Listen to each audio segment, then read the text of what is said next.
गुरु से शेष करे चतुराई, सेवाहीन नरक में जाई। ओहो, जो गुरु जी के सामने चतुरता करता है, छल कपट करता है, उसकी जो सेवा है यानी वो पूजा समाप्त हो जाती है धन भक्ति का, और कहते हैं वो नरक में जाई, नरक में डाल दिया जाता है।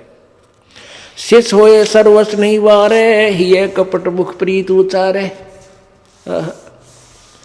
शेष होके और समर्पण नहीं किया तो क्या का काय का भगत वो, और हिये कपट मुख प्रीत उचारे। अंदर तो दोष है, ऊपर तो मीठा बोला है, ये भगवान को पसंद नहीं। सो जीव कैसे लोग सिधाई, बिन गुरु मिले मोहे ना पाई। गुरु से कपट करे चतुराई, सोहन सा भव भर में आई। गुरु से कपट शेष जो राखे, यमराज जाके मुगदर चाखे। गुरु जो जन गुरु की निंदा करही, शुक्र समान गर्भ में पढ़ही। गुरु की निंदा सुने जो काना, ताको निश्चय नरक निदाना। अपने मुख निंदा जो करही, परिवार सहित नरक में पढ़ही। अपने आप क्या बताते हैं परमात्मा के, अपने गुरुजी की निंदा यदि कोई कर रहा है तो भी आपने सुननी नहीं चाहिए। यदि गुरु की निंदा सुने जो काना, ताको निश्चय नरक निदाना। जिसने गुरुजी की निंदा कान से भी सुन ली किसी नालायक ने, कहते हैं तो भी तू नरक में जाएगा, तेरा नाम खंड हो जाएगा। अब यहाँ समस्या एक आती है कि जैसे कोई व्यक्ति है निकम्मा, वो बुराई कर रहा है गुरुजी की, आप बैठे हो, ट्रेन में बैठे हो, बस में बैठे हो, या कहीं ऐसे स्थल पर बैठे हो, और वो चलो ऐसे वैसे स्थान पर हो तो उठ कर चला जा, आदमी इतना तो कर ही सकता है। लेकिन बस में बैठे हैं, ट्रेन में बैठे हैं, काफ़ी लंबा सफ़र है, और वो कोई निंदा कर रहा है और आप सुन रहे हो, तो आपके मन में शंका होगी कि मेरा तो नाम खंड हो जाएगा। नहीं होगा। क्यों नहीं होगा? क्योंकि सुनने का अर्थ ये है, जैसे कोई आपके गुरुजी की बुराई कर रहा है, आप सुन रहे हो, लेकिन आपके हृदय में वो नहीं समा रही है कि वो सच ठीक कह रहा है। आपका मन ये कह रहा है ये अनजान व्यक्ति है, इसको पता नहीं, ये वैसे ही कह रहा है। आपके हृदय में उसके हाँ में हाँ नहीं बनी, तो आपने सुनकर भी नहीं सुनी। ये इनमें बहुत अंतर होता है एक एक बात में। और यदि आप उसके कहने से आपके हृदय में ऐसा आ गया कि हो सकता है हमारे गुरुजी ने ऐसा गलत काम कर ही दिया हो, तो आपने सुन ली, वो सुन ली, और आपके मन में स्वप्न में भी नहीं आए कि ये जो कह रहा सच्ची हो सकती है, तो आपने नहीं सुनी, तो आपको दोष नहीं। गुरु की निंदा सुने जो काना, ताको निश्चय नरक निदाना। अपने मुख निंदा जो करही, परिवार सहित नरक में पढ़ही। गुरु को तजय भजय जो आना, ताक पशुआ को फोकट ज्ञाना। ओए होए, अपने गुरु को छोड़कर और दूसरे में आस्था बनाता है। अब जैसे आप किसी भी कोई भी आपको इस भक्ति मार्ग का ये ज्ञान दास से सुनकर आपको कोई सुना रहा है भक्त, और आपकी श्रद्धा उस भक्त में हो जाती है, वो हो तो बहुत अच्छा है, बहुत प्यारा है, और उससे के चरण छूने लग जाए और उसी के ऊपर आसक्त हो गए, तो आपका गुरुजी से नाम खंड हो गया। इस दृष्टिकोण से परमात्मा कहते हैं, गुरु को तजय भजय जो आना, ता पशुआ को फोकट ज्ञाना। उस पशु ने को कोई ज्ञान नहीं है, वो भक्त नहीं है। जो अपने गुरु को छोड़कर दूसरे में ठीक श्रद्धा बनाता है, उसमें आसक्त होता है, उसी को पूजा शुरू कर देता है। अब पुण्यात्माओं, एक एक पॉइंट पर बहुत गहराई सोचना है। अब कोई भक्त ज्ञान सुना रहा है, बहुत अच्छी बात है, उसके द्वारा सुने ज्ञान पर अमल करे और उससे कहे भाई मुझे भी गुरुदेव के पास ले चलो, मेरा कल्याण करा दो। और आपने नाम ले रखा है और फिर कोई चर्चा चलती है, ऐसी कोई बात नहीं, फिर भी सुनो। और कोई पुराना भक्त है, वो अच्छी अच्छी बातें बताएगा तो बहुत अच्छी बात है, गदगद हो जाओ कि मेरे गुरुजी ने कितना अच्छा ज्ञान दिया हुआ इस बच्चे को, भाई को, बहन को, और ये सब गुरुजी का ही दिया हुआ ज्ञान है, इसका नहीं है। तो उसमें आपको एज ए भाई यानी गुरु भाई गुरु बहन, तो आपकी श्रद्धा हो सकती है, लेकिन अन्य दृष्टिकोण से, क्योंकि हम फिर उस पर इतना आसक्त हो जाते हैं, उसको फिर प्रणाम करने लग जाते हैं, बड़ा अच्छा भगत है। तो ऐसे ये बीमारी हमारे भगत समाज में पड़ी रही और इसका लाभ ये काल उठा गया। जैसे कमाल था, कमाल वो मुर्दा जिंदा किया था प्रभु ने। एक दरिया में बहता हुआ एक मुर्दा शव जा रहा था 12-13 वर्ष के बालक का, और एक शेख तकी था सिकंदर लोधी, दिल्ली के बादशाह का धार्मिक पीर।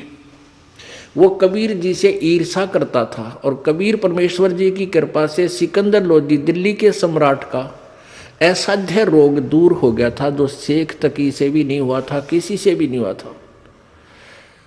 जिस कारण से सिकंदर लोधी की आस्था कबीर जी में घनी हो गई थी। और वो जो पहले वाला जो वो परमानेंट उसका गुरु था धार्मिक मजहब की तरफ से, वो शेख तकी था। तो उस शेख तकी ने जब देखा कि कबीर जी में, मेरे सम्राट की, मेरे शिष्य की कबीर जी में ज़्यादा श्रद्धा होगी है, तो ईर्षा करने लग गया कबीर जी से। उसको नीचा दिखाने की चेष्टा में उसने कहा कि राजा या तो तू बाज आ जा, और नहीं तो मैं, तो एक काफिर को गुरु बना लिया तूने, एक हिंदू को गुरु बना लिया, मैं तेरी पूरे मुसलमान समाज में तेरे बारे में बताऊंगा और सबको तेरे विरोधी कर दूंगा। अब राजा चिंतित हो गया कहीं तेरे राज को खतरा ना हो जाए। तो परमात्मा के सामने उसने अपनी प्रार्थना रखी। कबीर जी ने कहा भी ठीक है। तो शेख तकी ने क्या शर्त रख दी कि मैं जब इसको मानूंगा ये भगवान है, अल्लाह का नबी है, कोई मुर्दे को जीवित कर दे। तो परमात्मा ने जो अपने भगत की टेंशन दूर करनी थी सिकंदर लोधी की, तुरंत कर दी। जिस दरिया के किनारे वो खड़े थे वहीं पर एक मुर्दा बच्चे का शव बहता हुआ आ गया। कुछ कबीले ऐसे होते हैं, ना तो वो गाड़ते ज़मीन में, ना सभा करते, वो जल प्रवाह कर देते हैं मृत्यु होने के बाद के पशु जीव जंतु इसके शरीर का मांस खा कर दुआ देंगे। ऐसे सुसज्जित एक बना करके प्लेटफार्म सा, फ्लोट सा, एक घास फूस का जो तैरता रहे ऐसा बना देते हैं, बेड़ा सा, उसके ऊपर शव को लुटाकर और चलता कर देते। तो उसी समय वो लड़के का शव आ गया। परमेश्वर कबीर जी ने अपनी शक्ति से उसको जीवित कर दिया था। तो सभी ने कहा कमाल कर दिया, कमाल कर दिया। उसका नाम कमाल रख दिया और उस बच्चे को अपने साथ अपने बालक रूप में, शिष्य रूप में रख लिया। अब वो युवा बालक हो गया। कुछ दिनों के बाद 10-15 साल में 20-25 वर्ष की आयु का हो गया।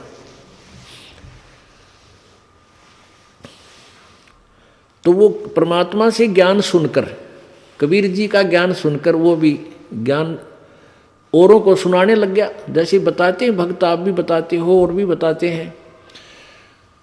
अब जवान लड़का था, अच्छी आवाज़ थी, बढ़िया गला था, परमात्मा की वाणी गा गा के इतने सुरीले ढंग से सुनावे। तो जो परमात्मा कबीर जी के शिष्य थे वो 64 लाख, उनमें से बहुत सारे कमाल जी के ऊपर आसक्त हो गए। ओहो कमाल तो भाई कमाल है, तेरा नाम भी कमाल, तेरा काम भी कमाल, और भाई तो गुरु जी से भी बढ़कर हो गया। ओहो आप तो गुरु जी से भी अच्छी जो है ना ज्ञान सुनाते हो। अब इस बात से वो कमाल फूल गया, वो यानी उसमें अभिमान छा गया। और कबीर जी परमात्मा उसको बार बार धिक्कारते थे, उसको धमकाते थे कि निकम्मे तू अपना कर्म बना ले और प्रभु मत बनाए। लेकिन ये प्रभुता की भूख इतनी बुरी होती है, जीव नरक जाना स्वीकार कर लेगा, प्रभुता छूटे नहीं। कहते हैं राज तजना सहज है, सहज त्रिया का नेह, और मान बढ़ाई ईर्षा दुर्लभ तजनाई। और जब तक ये नहीं तजे जाएंगे इतना भगवान नहीं मिले। तो हम निकले भगवान के लिए, हमें पता है मनुष्य जीवन मिला भगवान प्राप्ति के लिए, और फिर उसमें कोई वस्तु बाधा उसने फेंक दे तुरंत तोड़ के, उसको एक तरफ फेंके तो भगवान मिला। लेकिन उस कमाल ने परमात्मा के आदेश का पालन किया नहीं, तो प्रभु ने उसको धमका दिया। वो वहाँ से निकल कर परमात्मा से रुष्ट होकर, अक्षुब्ध होकर, खिन्न होकर के वहाँ से निकल गया और जाके कहीं दूर देश स्थान पर रहने लगा, जहाँ के वो नालायक भक्त गुरुजी के शिष्य उसको चाहते थे, वहीं चला गया, वहाँ रहने लग गया। अब वहाँ रहा, उसने एक छोटा सा आश्रम बना लिया। अब पुण्यात्मा, समर्थ जो कार्य करता है कोई जीव नहीं कर सकता। जैसा कल उदाहरण दिया था कि जैसे वायु बहुत लंबी चौड़ी है, बहुत ज़्यादा था है, और उसमें से एक टायर में पंप से हवा भर भी ली, वो टायर ट्यूब में टायर में डालकर ट्रक में डाल दिया, ठीक है, वो काफ़ी सहयोगी होगी वह हवा उसको, लेकिन वो तो सीमित है। ऐसे ही किसी भक्त ने, उस कमाल ने परमात्मा की कुछ दिन सेवा करके, दोनों नाम दिया, उसकी भक्ति करके कुछ शक्ति अवश्य होगी थी, लेकिन वो जीव ही था। और वो अनजान भक्त जो परमात्मा के शिष्य थे कबीर जी के, उस पर आसक्त हो गए। तो यहाँ बताते हैं, गुरु को तजय भजय जो आना ता पशुआ को फोकट गया ना। अरे जब कबीर खुद मालिक बैठे और वो कमाल के टिंडे देगा उन्हें, कमाल की बात। यहीं से हम गिरते, सतर गिरता गिरता यहाँ आ लिए। हम सतलोक में इसी तरह गिरे थे। हम अपने भगवान को छोड़कर, परमेश्वर कबीर जी सत्य पुरुष को, और ये ज्योति निरंजन काल वहाँ तपस्या कर रहा था एक टांग पर खड़ा होकर। हमने अपने भगवान से हृदय हटा के इसमें लगा लिया, और इसका फल यो मिला। आज गधे कुत्ते सूअर 84 लाख योनियों में कितना कष्ट उठा रहे हम, और फिर वही फिर दोहरा रहे हैं, क्योंकि ज्ञान नहीं हमने। तो उसने क्या किया, कमाल ने वहाँ रहने लगा। अब जो भक्त परमात्मा के पास आते थे उनको सुख होया करता खूब। अब वो चेले बन गए कमाल के। अब 5-4 वर्ष तो उनके काम ठीक चले, क्योंकि जो हैंडपंप से पानी उन्होंने ले लिया था वो जब तक चला, उनकी पुण्य कमाई, तब तक तो वो दुखी हुए नहीं। फिर कोई काम उनका होने लगा नहीं, तो धीरे धीरे वो कमाल से भी हट गए। अब कमाल ने 5-4 और चेले रख रखे, अपने आश्रम में रख रहे। तो वो कहने लगे, गुरुजी यहाँ भगत तो आने ही बंद हो गए। तो उन्होंने कहा, भाई यूँ करें कि गुरुजी का जन्मदिन मनावांगे कल, जेठ की पूर्णमासी आएगी, सब न कह दे भाई, कल जेठ उतरते की पूर्णमासी है और गुरुजी का प्रगट दिवस मनाएंगे, और खीर ख्यार बनावांगे, भंडारा करेंगे, सभी गांव वालों दूध लाइयो, दूध पहुंचाना। अब पहले कोई समागम करता था तो गांव वाले खुश होकर दूध ले जाते थे और ठोक देते थे ड्राम के ड्राम। अब किसी का लाभ होया नहीं, सारे बयान बैठी होगी, दूध रहा ना ढंगता, तो सब कपटी हो गए। अब सब ने सोचा भी बखत से दूध डालावांगे, और ना डाल कावांगे तो यूँ नाराज हो जाएगा, कदे शराब स्वरूप ना दे दे। कमाल है। और प्रत्येक के मन में, क्योंकि परमात्मा कबीर जी खेल खेलते हैं। अब वो जो भगत थे गांव वाले, जो 50, 60, 100 जितने भी थे, उन्हों के सबके मन में के दुर्भावना आ गई कि बखत तो उठ कर सबसे पहले मुँह अंधेरे जाऊंगा और दूध की जगह पानी का लोटा डालूंगा, किसने बेरा पट्टा है। अब सुबह सुबह लाग गई लाइन, अकमारा जी सत साहेब, कहाँ भाई सत साहेब, आज दूध लाए हैं, डाल दो भाई वहाँ ड्राम में, जो पहले कराया करते। अब कपड़ा उठावें और पानी तरड़ा डालें। गुरु जी ने, महाराज जी ने पता लग जाएगा, हाँ डाल रहा है कुछ, दूध डाल गया। एक आधे भगवान ने उसमें दो चार दूध भी डाल दिया होगा। कमाल बोला, भाई आता दूध बहुत आ गया, और बच्चों खीर बना लो। अब वो लागे खीर बनाने, वो ड्राम पानी का भरा, थोड़ा बहुत दूध उसमें कितना गिर गया को भगवान। तो कहने लगे, गुरुजी तो सारा पानी का फुल भरा है। कमाल बोला, झूठ बोलो, देखा जाएगा सारा पानी का भरा, किसकी खीर बनी थी। इतना शर्मिंदा हो गया, रात्रि में उस आश्रम ने छोड़ दिया, पता नहीं कित मरिया जाके छोड़ चल गया। तो इस प्रकार परमात्मा कहते हैं, अब आप भी मरिया और उन शिष्यों, उन पुण्यात्माओं को ले डूबा, नकमी आत्मा जो परमात्मा से जुड़ी थी। गुरु को तजय भजय जो आना, तापसुआ को फोकट ज्ञाना। गुरु से बैर करे सिस जोई, भजन नास और बहुत बिगोई। पीढ़ी सहित नरक में परही, गुरु आज्ञा सिस लोप जो करही।